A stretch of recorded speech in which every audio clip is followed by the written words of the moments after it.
Hello everyone, मैं अभिषेक कुमार और इस लेक्चर में हम बात करने जा रहे हैं thermal resistance of concentric sphere.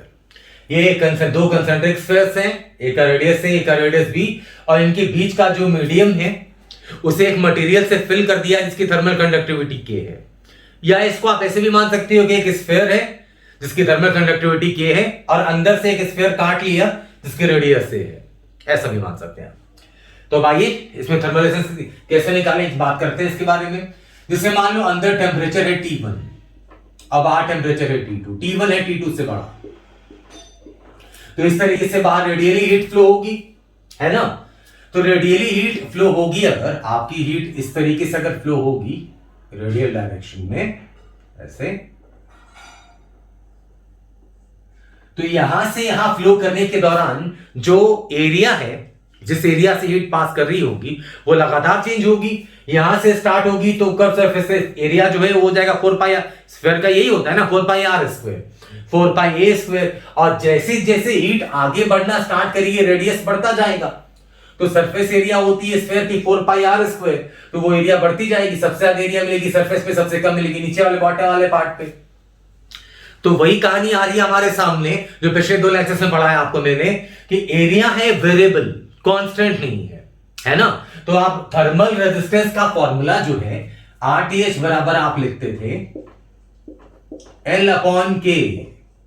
तो ये जो एरिया है, यहां से हीट फ्लो होनी स्टार्ट होगी, यहां तक पहुंचेगी अगर, तो लगातार जो एरिया है वो चेंज हो रही है ना। जैसे जैसे बढ़ते जाएंगे वैसे वैसे रेडियस बढ़ता जाएगा, एरिया होती है 4 पाई आर स्क्वायर, वो भी चेंज होती जाएगी। तो क्या करें अपन, तो इसी के लिए कैलकुलस है हमारे पास।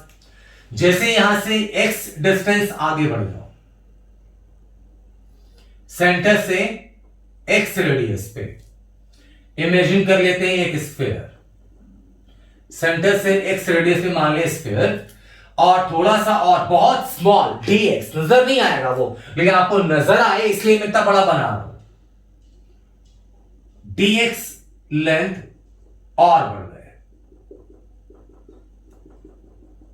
ध्यान देगा। x डिस्टेंस पे गए तो ये वाली जो एरिया है, जिस एरिया से हीट इस टाइम पे क्रॉस कर रही होगी, वो एरिया क्या होगी 4 पाई एक्स स्क्वायर, और लेंथ कितनी है dx।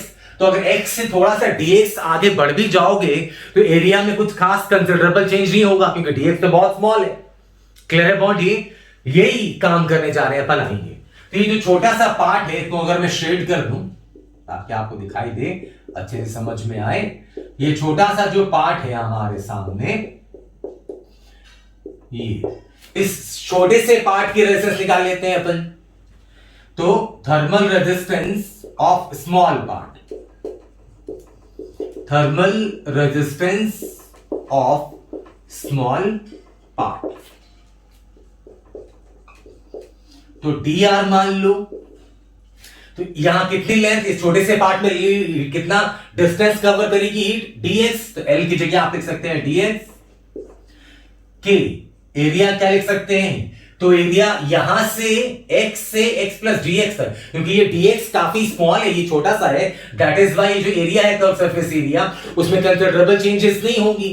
मतलब एरिया की जगह आप लिख सकते हैं 4 पाई x स्क्वायर। क्लियर है पॉइंट। अब ऐसे dx के से बहुत छोटे छोटे पार्ट बहुत सारे ले सकते हैं, यहां से लेके यहां तक। तो जो हीट करंट इस वाले पार्ट से गुजर रही है वही आगे जाएगी, वही आगे जाएगी, वही पीछे से आ रही है। मतलब यहां से लेके यहां तक जितने भी रेजिस्टेंसेस हैं, सबसे सेम हीट करंट पास कर रही है। दैट इज व्हाई ये सारे रेजिस्टेंस कैसे कनेक्शन में होंगे, सीरीज में। फिर अगर फ्रेशर हो कोई तो जरा ध्यान से फिर से सुने। मैं बोल रहा हूं कि जो हीट यहां से निकलेगी, जो इस थोड़े से पार्ट से गुजर रही है हीट करंट, वही हीट करंट पीछे से आ रही होगी, वही हीट करंट आगे भी जाएगी। तो जो मैंने dx यहां पे लिया, ऐसे बहुत सारे ऐसे रेजिस्टेंसेस हो सकते हैं यहां से लेके यहां तक, क्योंकि सबसे सेम हीट करंट पास कर रही है। इसका मतलब इस बात की श्योरिटी है कि जितने भी छोटे छोटे रेजिस्टेंसेस आप यहां से लेके यहां तक देख रहे हैं, वो सारे के सारे कैसे कनेक्शन में है, सीरीज में। तो सीरीज में रेजिस्टेंसेस को क्या करते हैं अपन, जोड़ते हैं, है ना। तो ऐसे जितने भी छोटे छोटे रेजिस्टेंसेस है dr, उन सबको जोड़ना पड़ेगा। तो यहां पे कैलकुलस का इस्तेमाल कर रहे हैं अपन। तो कैलकुलस में एडिशन के लिए क्या यूज करते हैं, इंटीग्रेशन। मतलब कि अगर आप dr को इंटीग्रेट कर देंगे तो पूरे स्फीयर का आपको थर्मल रेजिस्टेंस मिल जाएगा। तो चलिए काम शुरू करते हैं। Thermal resistance of complete system, पूरे सिस्टम का।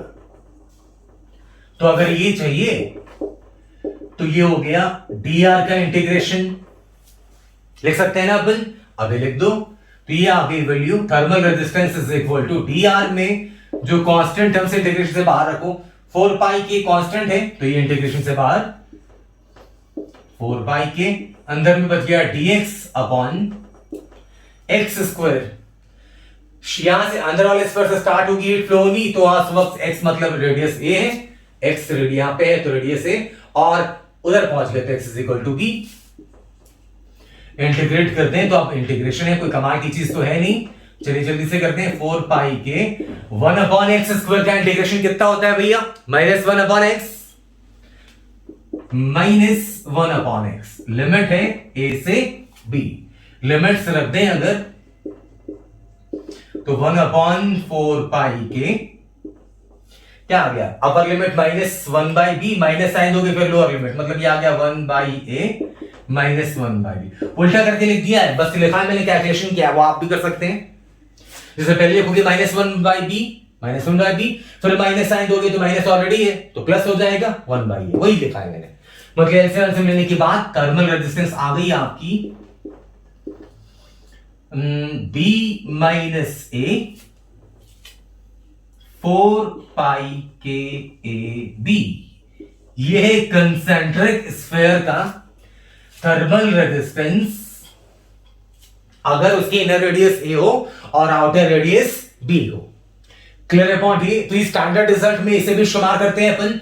कैपेसिटर्स वगैरह जब पढ़ोगे 12th में आप, तो मिलते जुलते रिजल्ट्स आपको देखने को मिलेंगे वहां पर भी। तो ये अगर आपको याद रख सकते हैं तो बहुत बढ़िया। और एक्स डिस्टेंस पे जाके डी छोटा सा पार्ट लेना है, समझाने में मुझे जो टाइम लगा हो, अगर आप इसे खुद से इवैल्यूएट कर लेंगे समझने के बाद, तो आपको टाइम 1 मिनट भी नहीं लगेगा, तो बड़े आराम से इवैल्यूएट कर सकते हैं आप। अब जैसे कि देखो एक इलस्ट्रेशन छोटा सा दिखाता हूं इसमें मैं। वही कंसेंट्रिक स्फीयर मान लो, अंदर radius R1, outer radius R2, अंदर टेम्परेचर T1, बाहर T2, T1 greater than T2। जैसे कमी था वैसे ही है। अब पूछे कि सेंटर से कितने डिस्टेंस पे टेम्परेचर है T1 प्लस T2 बाई 2, अगर ये पूछ रहे हैं आपसे, at what distance from centre, at what distance from centre temperature is T1 plus T2 by 2। ये है क्वेश्चन कि सेंटर से कितनी दूरी पे जाए अपन ताकि टेम्परेचर डिफरेंस में टेम्परेचर मिल जाए T1 प्लस T2 बाई 2। तो कौन सी ऐसी बड़ी बात है? मान लो कि एक्स डिस्टेंस पे है, एक्स डिस्टेंस पे यहां से मान लेते हैं कि यहां पे जो टेम्परेचर है वो है T1 प्लस T2 बाई 2। तो निकालना क्या है मुझे? एक्स से तो निकालना है। तो हीट हम स्टडी मान के चलते हैं ना कि जितनी हीट करंट आ रही है उतनी हीट करंट निकल जा रही है। तो अब देखो ए रेडियस से R1 रेडियस से X रेडियस तक जितनी हीट करंट आएगी, X रेडियस से R2 तक वही आएगी। तो हीट करंट अगर निकालें R1 रेडियस से X तक, तो वही हीट करंट होनी चाहिए X से R2 रेडियस तक, जितनी आ रही उतनी जा रही है। अंदर से यहां तक जितनी हीट करंट पहुंचेगी, यहां से बाहर भी उतनी निकलेगी। तो I इज इक्वल टू क्या होता है? ये I लिखा है मैंने हीट करंट के लिए। अगर आप डायरेक्ट लैंड करें वीडियोस में, तो मैंने सिलसिलेवार तरीके से सारी चीजें पढ़ाई है। मैंने पहले लॉ ऑफ थर्मल कंडक्शन पढ़ाया, फिर एनालॉजी पढ़ाई इलेक्ट्रिकल में थर्मल सिस्टम्स के बीच में, फिर इसके बाद थर्मल सिस्टम अलग अलग मल्टीपल थर्मल सिस्टम्स की थर्मल रेजिस्टेंस निकालना सिखा रहा हूं। तो कायदे से सारे टॉपिक्स पढ़ा रहा हूं। तो अगर आप डायरेक्ट लैंड कर रहे हैं इनमें और ये हीट करंट से परेशानी हो, तो सिलसिलेवार तरीके सारे लेक्चर्स को देखें। I is equal heat current का फॉर्मूला क्या होता है? हीट करंट का फॉर्मूला होता है T1 minus T2 by R, यही होता है ना। तो यहां से स्टार्ट होगा temperature T1 minus x radius पहुंचे तो यहां temperature T1 plus T2 by 2, T1 plus T2 by 2 divided by thermal resistance.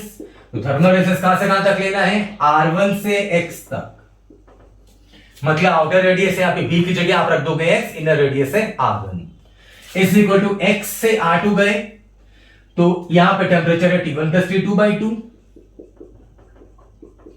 Minus outer में पहुंचेंगे तो आ गया T2 divided by thermal resistance कहां से कहां तक, X से R2। तो यहां से इन दोनों को इक्वेट कर दोगे आपको बड़े आराम से X मिल जाएगा। मुझे अब आगे सॉल्व करने की जरूरत तो नहीं है।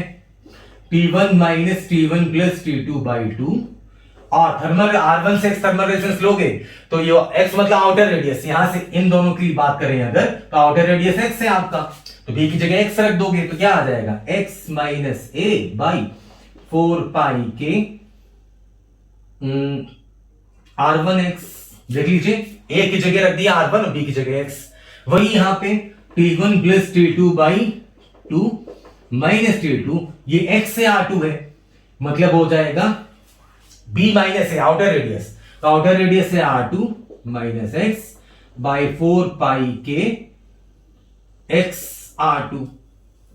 इन दोनों को सॉल्व करोगे आप, ये देखने में लग रहा होगा कॉम्प्लिकेटेड जैसा, लेकिन जब वैल्यूज वगैरह दे देंगे ना कि 5 सेंटीमीटर 10 सेंटीमीटर ऐसा, तो कार्पेट की बड़ी छोटी सी इक्वेशन बन जाएगी X में, तो कोई परेशानी नहीं होगी आपको। तो ये है thermal resistance of concentric sphere. Standard result के तौर पे अगर आप इसे याद रख सकेंगे तो जेई मेन के क्वेश्चंस डायरेक्ट हिट हो सकते हैं। जेई एडवांस में रटे रटाए रिजल्ट्स डायरेक्ट इस्तेमाल नहीं होते, तो इसलिए बेसिक कॉन्सेप्ट इंपॉर्टेंट है, इसलिए ये सारी एनालिसिस भी करी हमने। तो आई होप आपको चीजें समझ में आई होंगी। किसी किस्म की परेशानी हो रही हो तो मुझे फीडबैक कमेंट्स में जरूर बताएं। मिलता हूं मैं अगले क्लास में नए टॉपिक के साथ, तब तक अपना ख्याल रखिए, ध्यान रखिए, रिविजन करते रहिए। Thank you so much. जय हिंद, जय भारत।